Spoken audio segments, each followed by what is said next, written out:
በቅርቡ አንድ ጣሊያን ዲፕሎማት አስመራ ሄዶ አብራካሳ አትፈሩም እንዴ አብይን ብዙ ጊዜ ፎክራል we have useful ideas የኤርትራን ሀገርነት ሆስቴጅ ይዞ ይጀመረ እንደመነሻ እንጂ እንደመዳረሻ አድርጎ የማይወስድ ሊደርሺፕ ነው ኤርትራ ወደብ አገልግሎት ይገባናል ነው ክርክራችን መሆን ያለበት ወደውኛ ነበረ ፍሬት የደበበት ተረታስ ምልትን የኢሳያስ ልብ ላይ የተሰካው የቃላት ጦር ጌታቸው ሻዕቢያን ድጋሚ ሰበረው በቃላት የሚጫወተው ፖለቲከኛና የኢሳያስ ገመና በሰሞነኛ በኔ በግል እምነት ፕሬዝዳንት ኢሳያስ ከሄዱ በኋላ ኤርትራ እንዳገር አይቀጥልም ሊቀጥል አይችልም ምንም ማቴሪያል የለውም በቅርብ የሚያውቁት ጌታቸው ረዳ ምርጥ ስብዕና ያለው መልካምና ተግባቢ እጅግ ትሁት ሰው ነው ይሉታል ዕውቀትም ቀልድም ያውቃል ፖለቲካም ዲፕሎማሲም ያውቃል ለዚህ ማሳያ በሰሜኑ ጦርነት ፕሮፓጋንዳውን እንዴት ቀጥ አድርጎ ይዞላቸው እንደነበረ መመልከት በቂ ነው አሁን ደግሞ ይህ ጉምቱ ፖለቲከኛ ፊቱን ወደ አምባገነኑ ኢሳያስና ወደ አረጀው የሻዕቢያ ስርዓት አዙሯል በአስደናቂ ሁኔታ የአፍሪካ ቀንድ የከረረ የጂኦፖለቲካ ጡዘት ይበረታባቸዋል ከሚባሉትና እጅግ ውስብስብ ጉዳዮች ከሚከሰቱባቸው የዓለማችን ክፍሎች መካከል አንዱ ነው የዚህን ቀጠና ፖለቲካዊ የልብ ትርታ በተለይም ደግሞ የሻዕቢያና የአምባገነኑን ኢሳያስ አፈወርቂን ስውር ደባ ጠንቅቀው ከሚያውቁ የፖለቲካ ሰዎች መካከል ደግሞ በቃላት የሚራቀቁት ፖለቲካን አብጠርጥረው የሚያውቁት አቶ ጌታቸው ረዳ ግንባር ቀደሙ ናቸው ለረጅም ዓመታት በኢትዮጵያ የፖለቲካ ምህዳር ከፊት ሆነው ይገኙ የነበሩትና አሁን የጠቅላይ ሚኒስትሩ የምስራቅ አፍሪካ ጉዳዮች አማካሪ የሆኑት አቶ ጌታቸው በቀጠናው ጂኦፖለቲካ ላይ ያላቸው ጥልቅ ዕውቀትና የሻዕቢያን ታሪካዊ መሰረት የመተንተን አቅማቸው የኢሳያስን አምባገነናዊ ስርዓት እውነተኛ ገጽታ እርቃኑን የሚያስቀር ነው በቅርቡ በኢትዮጵያ ብሔራዊ መከላከያ ኮሌጅ በተደረገ የከፍተኛ አመራሮች ዓመታዊ የብሔራዊ ደህንነት ኮንፈረንስ ላይ የተገኙት አቶ ጌታቸው ረዳ ኤርትራ የራሷን ህዝብ ታጋች አድርጋ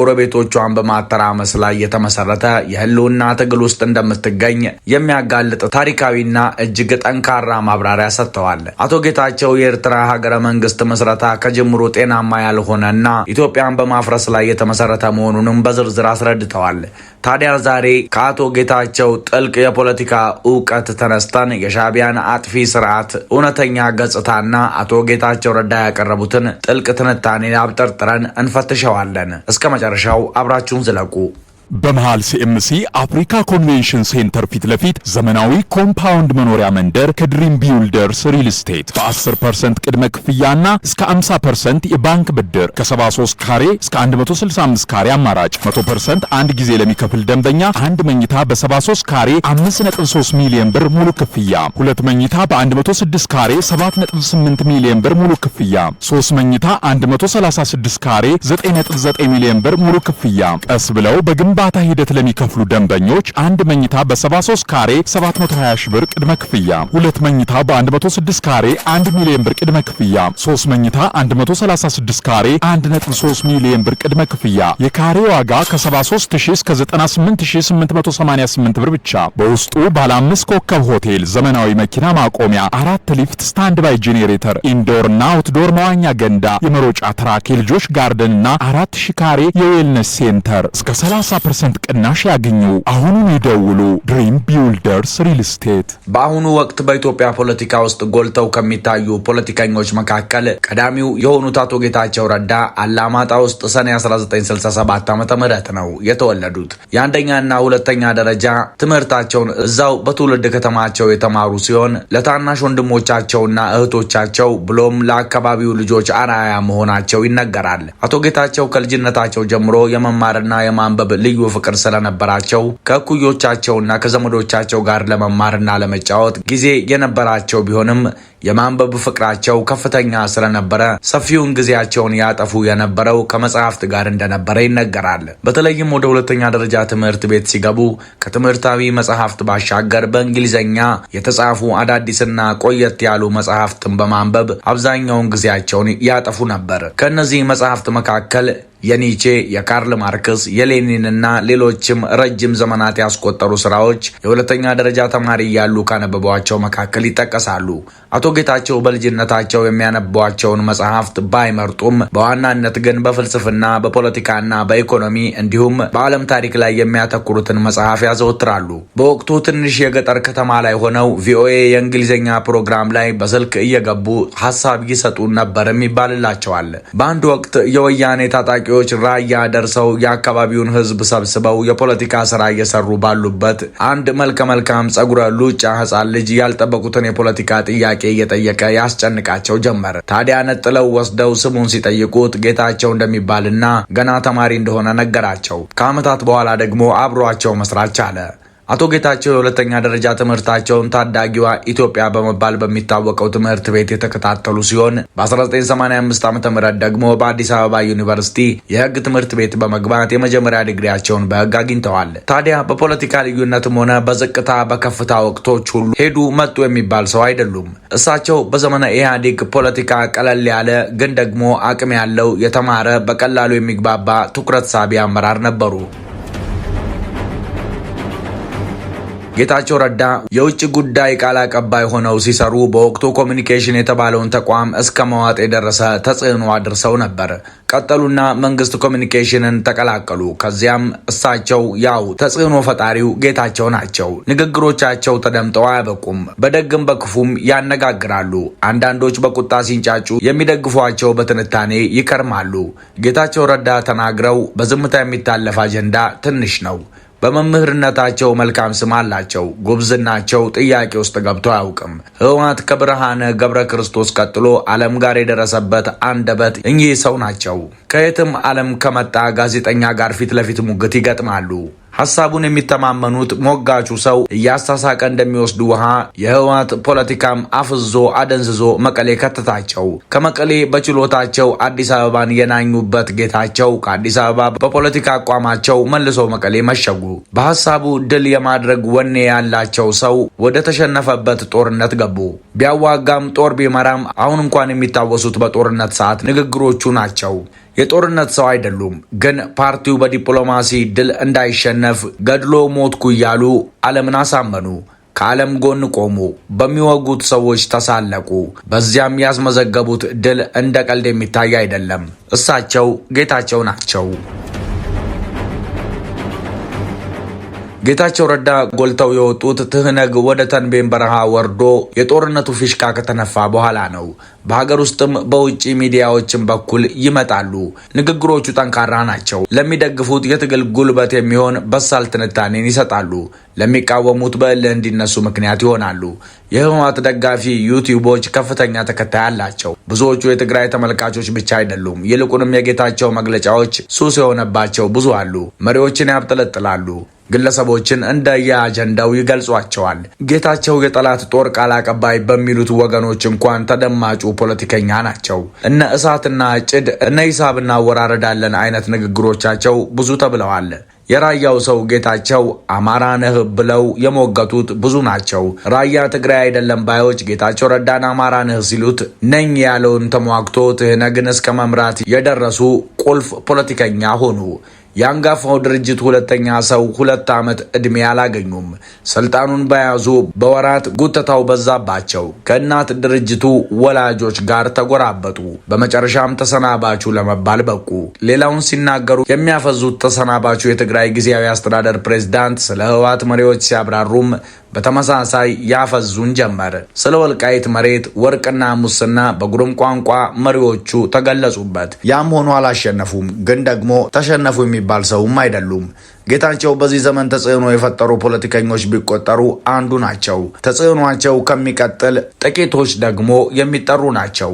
አይረሴ ንግግሮቻቸው፣ የዘመነ ጦርነት ተከታታይ መግለጫዎች፣ የከሸፉም የደረሱም የፖለቲካ ትንቢቶች በተቆጠሩ ቁጥር ጌታቸው ረዳ መባሉ አይቀርም። አሁን ደግሞ ሻዕቢያና ኢሳያስ ላይ የቃላት ሰይፋቸውን መዘዋል። አንድ በአንድ ንግግሮቹን እንመልከታቸው። የኤርትራ ምስረታና የሻዕቢያ የጥፋት መሰረት። አቶ ጌታቸው ረዳ በትንታኔያቸው እንዳብራሩት የኤርትራ ፖለቲካዊ ማንነትና አገረ መንግስታዊ ቅርጽ የተጠነሰሰው በኢትዮጵያ መፍረስና መዳከም ቀመር ላይ ነው። ይህ የጥፋት ዓላማ በሚስጥር የሚያዝ ሳይሆን ሻዕቢያ በአደባባይ የሚተገብረው የዕለት ተዕለት ፖሊሲው መሆኑን አቶ ጌታቸው አጋልጠዋል። ኤርትራን ወደ ነጻነት ያስገቡ ኃይሎች ዋነኛ የትግል ዓላማቸው የራሳቸውን ሕዝብ ነጻ ማውጣት ብቻ ሳይሆን ኢትዮጵያን ማዳከም መሆኑን ጠንከር ባለ ቋንቋ ተናግረዋል። ህወሓትና ሻዕቢያ በታሪካቸው የነበራቸውን ግንኙነት ወደኋላ መለስ ብለው ያስታወሱት አቶ ጌታቸው ግንኙነቱ በመርህ ላይ የተመሰረተ ሳይሆን የጊዜያዊ ጥቅም ብቻ እንደነበር አስረድተዋል። ሻዕቢያ ገና ከትጥቅ ትግሉ ዘመን አንስቶ ሌሎችን ለመቆጣጠር ጽኑ ፍላጎት እንደነበረውና የጋራ ጠላት አለን ብለው በሚያስቡበት ጊዜ የፍቅር መዝሙር እንደሚዘምሩ የሌላቸውን ፍላጎት ለመጫን ሲሞክሩ ደግሞ ወደ ቀንደኛ ጠላትነት እንደሚቀየሩ አቶ ጌታቸው ረዳ በትክክል አስቀምጠውታል። አክለውም ዶክተር ተከስተ ነጋሽን በመጥቀስ ኢሳያስ ኤርትራ የግላችን ኢትዮጵያ የጋራችን የሚል ድንበር አልባ ብዝበዛን የሚያራምድ መርህ እንዳለው አብራርተዋል። አሽከር የመሰብሰብ አባዜና የኢሳያስ ሰፊ ቅዠት። ኢሳያስ አፈወርቂ በኤርትራ ፕሬዝዳንትነት ወንበር ላይ ቢቀመጥም የዕድሜ ልክ ህልሙና ምኞቱ ግን ከተቻለው ቀጠናውን ካልሆነ ደግሞ ሰፊዋን ኢትዮጵያን ጠቅልሎ መግዛት መሆኑን አቶ ጌታቸው ረዳ በማስረጃ አስደግፈው አቅርበዋል። ይህንን የማይጠገብ የስልጣን ጥም ለማሳየትም በ1990ዎቹ መጀመሪያ ላይ የሱዳን ጀነራል የነበሩ ኤልፋታህ ኤርዋ ከአሜሪካው ፕሬዝዳንት ጂሚ ካርተር ጋር ያደረጉትን ንግግር አቶ ጌታቸው አስታውሰዋል። በወቅቱ ኢሳያስ ኤርትራን ይዞ ከመገንጠል ይልቅ የጠቅላላ ኢትዮጵያ መሪ ቢሆን የሚል ሐሳብ ቀርቦለት እንደነበርና ያን ጊዜ ኢሳያስ የተሰማውን ያህል ታላቅ ደስታ በታሪኩ ተሰምቶት እንደማያውቅ አቶ ጌታቸው አጋልጠዋል። ይህ ህልሙ ስላልተሳካ ግን ዛሬ ላይ ቀጠናውን በማተራመስ የተጠመደ አሽከር ሰብሳቢ መሆኑን ገልጸዋል። ጠቅላይ ሚኒስትር አብይ ወደ ስልጣን መጥተው የሰላም ስምምነት ቢደረግም ኢሳያስ በአስመራ የሰበሰባቸውን የኢትዮጵያ ተቃዋሚዎች አላባረረም። ምክንያቱም አቶ ጌታቸው እንዳሉት ኢሳያስ ሰላምን አጥብቆ ስለሚፈራና ኃይሎቹ አንድ ቀን ይጠቅሙኛል ብሎ ስለሚያስብ አሽከር የመሰብሰብ አባዜውን ፈጽሞ አይተውም። አልፎ ተርፎም የስሪላንካ ተቃዋሚዎችን ሳይቀር በአስመራ አስጠልሎ እንደነበር አቶ ጌታቸው በመግለጽ የሰውየውን የሴራ ልክ አሳይተዋል። የህዝብ መመናመንና የሳዋው የፖለቲካ ኪሳራ። የኤርትራ ነጻነት የሚባለው የሮማንቲክ ትርክት ሙቀቱ ሙሉ በሙሉ በተነነበት በዚህ ዘመን ሀገሪቱ ወደ ባዶ ምድረ በዳነት እየተቀየረች መሆኗን አቶ ጌታቸው ረዳ በቁጥር አስደግፈው ተንትነዋል። የኤርትራ ህዝብ ቁጥር 3 ሚሊዮን ነው ቢባልም እጅግ የታመኑ መረጃዎች ግን 1.8 ሚሊዮን እንደማይበልጥ እንደሚያረጋግጡ አቶ ጌታቸው አብራርተዋል። አምራቹና ወጣቱ ኃይል ሀገሪቱን ጥሎ እየተሰደደ መሆኑን ለማሳየት ከኤርትራ ሁለተኛዋ ትልቅ ከተማ ከከረን ይልቅ በኡጋንዳ ካምፓላ የሚኖረው ኤርትራዊ ቁጥር እንደሚበልጥ በአስገራሚ ሁኔታ አጋልጠዋል። በአፍሪካ ሀገራት ከሚገኙ ስደተኞች ውስጥ 30 በመቶውን ድርሻ የያዘችው ኤርትራ ሀገር የመሆን ትልቁን ፈተና መውደቋን አቶ ጌታቸው ገልጸዋል። የወጣቱ የትምህርት ማብቂያ ጣሪያ የሳዋ ወታደራዊ ካምፕ መሆኑን ያነሱት አቶ ጌታቸው በቅርቡ በተካሄደው የሳዋ 38ኛ ዙር ምረቃ ላይ የታየውን የፖለቲካ ኪሳራ አጋልጠዋል። በአዲስ አበባ የአሰብ ጉዳይ በስፋት መነሳቱን ተከትሎ በመደናገጥ በምረቃው ላይ ከቀረቡት 7 ዘፈኖች 5ቱን በአፋርኛ ቋንቋ እንዲዘፈኑ መደረጉን ተናግረዋል። ከአጠቃላይ ህዝቡ 500 ሺህ እንኳን የማይሞላው የአፋር ማህበረሰብ ዛሬ ላይ ድንገት ያስታወሰው ኢሳያስ አሰብን በእጁ ለማስቀረት የሚያስችል ምንም አይነት ወታደራዊ ታሪካዊም ሆነ ህዝባዊ መሰረት እንደሌለው ስለተገነዘበ መሆኑን አቶ ጌታቸው ረዳ በሚገባ አብራርተዋል። ያረጀው የኤርትራ ጦርና በርካሽ የሚካሄደው የውክልና ጦርነት። ስለ ኤርትራ ወታደራዊ አቅም ጥልቅ ምዘና ያቀረቡት አቶ ጌታቸው ረዳ የኤርትራ ጦር ራሱን በሰው ኃይልም ሆነ በዘመናዊ ቴክኖሎጂ መተካት ወደማይችልበት ደረጃ መድረሱን አረጋግጠዋል። የዛሬ 50 ዓመት በተመረቱ ያረጁ ታንኮች የኢትዮጵያን ዘመናዊ መካናይዝድ ኃይል በቀጥታ መግጠም እንደማይችል ኢሳያስ ጠንቅቆ እንደሚያውቅ አቶ ጌታቸው አስረድተዋል። በመሆኑም የኤርትራ ጦር ዴሞግራፊያዊና ቴክኖሎጂያዊ ብልጫ ስለሌለው ጦርነቱን የሚመራው በውክልናና እጅግ አነስተኛ በሆነ ወጪ መሆኑን አጋልጠዋል። ልክ ግብጽ ሱዳን ውስጥ እንደምታደርገው ሁሉ ኤርትራም ሱዳንንና ሶማሊያን ለማተራመስ የራሷን ጦር ከመላክ ይልቅ ጥቂት አሰልጣኞችን በመላክ ሌሎች እርስ በእርስ እንዲጋደሉ እንደምታደርግ አቶ ጌታቸው ተንትነዋል። አቶ ጌታቸው በቅርቡ ከአንድ የጣሊያን ዲፕሎማት ጋር የነበራቸውን ቆይታ ሲያስታውሱ ዲፕሎማቱ ኢሳያስን ስለ ኢትዮጵያ ስጋት ሲጠይቁት ኢሳያስ እኛን የሚያገለግሉን ጠቃሚ ሞኞች አሉን በማለት የሰጠው ምላሽ አጋልጠዋል። ይህ የሚያሳየው ኤርትራ የኢትዮጵያ ታጣቂዎችን እንደ መከላከያ ጋሻ በመጠቀም ጦርነቱ ከድንበሯ ርቆ በሌሎች የኢትዮጵያ ክፍሎች እንዲካሄድ ከፍተኛ የሴራ ፖለቲካ እየሰራች መሆኗን አቶ ጌታቸው አብራርተዋል። የተተኪ አልባው አምባገነን ስርዓት ግብዓተ መሬት። በመጨረሻም አቶ ጌታቸው ረዳ የኤርትራን ወደፊት ዕጣ ፈንታ ሲተነትኑ ሀገሪቱ ተተኪ አመራር በሌለው የሽማግሌዎች ስብስብ የምትመራ መሆኗን አስረድተዋል። ኢሳያስ በኤርትራ ተተኪ ኃይል አለማስቀመጡን ያነሱት አቶ ጌታቸው ምክትላቸው ናቸው ተብለው ይገመቱ የነበሩት ግለሰብ በቅርቡ በ85 ዓመታቸው ማረፋቸውንና አሁን ባለው ካቢኔ ውስጥ ከ68 ዓመት በታች የሆነ ሰው እንደሌለ ጠቁመዋል። ኤርትራ የኢኮኖሚ ተቋም ፋብሪካም ሆነ ዩኒቨርሲቲ የሌላት በኮንትሮባንድ ንግድና በኢሳያስ የዕለት ተዕለት የሙድ መለዋወጥ የምትመራ ሀገር መሆኗን አቶ ጌታቸው አጋልጠዋል። የጀርመኗ መራሒተ መንግስት የነበሩት አንጌላ ሜርክል በአንድ ወቅት ስለ ኢሳያስ ዕድሜ ሰምተው የሙጋቤን ታሪክ በማስታወስ ቀጠናው ገና ለበርካታ ዓመታት እንደሚቸገር መናገራቸውን አቶ ጌታቸው አስታውሰዋል። ኢሳያስ በህይወት እስካለ ድረስ የኢትዮጵያ ሕልውና አደጋ መሆኑ እንደሚቀጥል አቶ ጌታቸው ቢያስጠነቅቁም ይህ አኩራፊዎችን በመሰብሰብ ላይ የተመሰረተ ርካሽ የጥፋት ፕሮፓጋንዳ ግን በቀጥታ ታላቂቱን ኢትዮጵያን ሊያፈርስ እንደማይችል አረጋግጠዋል። የኤርትራ ስርዓት ዲሞግራፊያዊና ወታደራዊ አቅም የሌለው በመሆኑ የኢትዮጵያ ጽኑ ታሪካዊ መሰረት ይህንን የማፊያዊ ሴራ ፕሮጀክት ማክሸፉ የማይቀር መሆኑን የአቶ ጌታቸው ረዳ ትንታኔ ቁልጭ አድርጎ ያሳያል። የተወደዳችሁ የሰሞነኛ ቤተሰቦች የዛሬው ጥንቅራችን ይህን ይመስል ነበር። አብራችሁን ስለቆያችሁ ምስጋናችን ከልብ ነው። ሰብስክራይብ በማድረግ ቤተሰብ ሁኑን። ሰናይ ጊዜ። ሰላም በምድራችን ላይ ይስፈን። ሰላም። በመሃል ሲኤምሲ አፍሪካ ኮንቬንሽን ሴንተር ፊት ለፊት ዘመናዊ ኮምፓውንድ መኖሪያ መንደር ከድሪም ቢውልደርስ ሪል ስቴት በ10% ቅድመ ክፍያና እስከ 50% የባንክ ብድር ከ73 ካሬ እስከ 165 ካሬ አማራጭ 100% አንድ ጊዜ ለሚከፍል ደንበኛ አንድ መኝታ በ73 ካሬ 5.3 ሚሊዮን ብር ሙሉ ክፍያ፣ ሁለት መኝታ በ106 ካሬ 7.8 ሚሊዮን ብር ሙሉ ክፍያ፣ 3 መኝታ 136 ካሬ 9.9 ሚሊዮን ብር ሙሉ ክፍያ። ቀስ ብለው በግንባታ ሂደት ለሚከፍሉ ደንበኞች አንድ መኝታ በ73 ካሬ 720 ሺህ ብር ቅድመ ክፍያ፣ ሁለት መኝታ በ106 ካሬ 1 ሚሊዮን ብር ቅድመ ክፍያ፣ 3 መኝታ 136 ካሬ 1.3 ሚሊዮን ብር ቅድመ ክፍያ።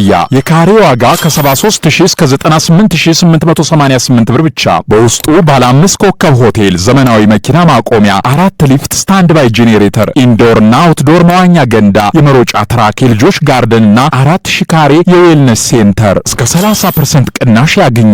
አሁኑን ይደውሉ። ድሪም ቢውልደርስ ሪል ስቴት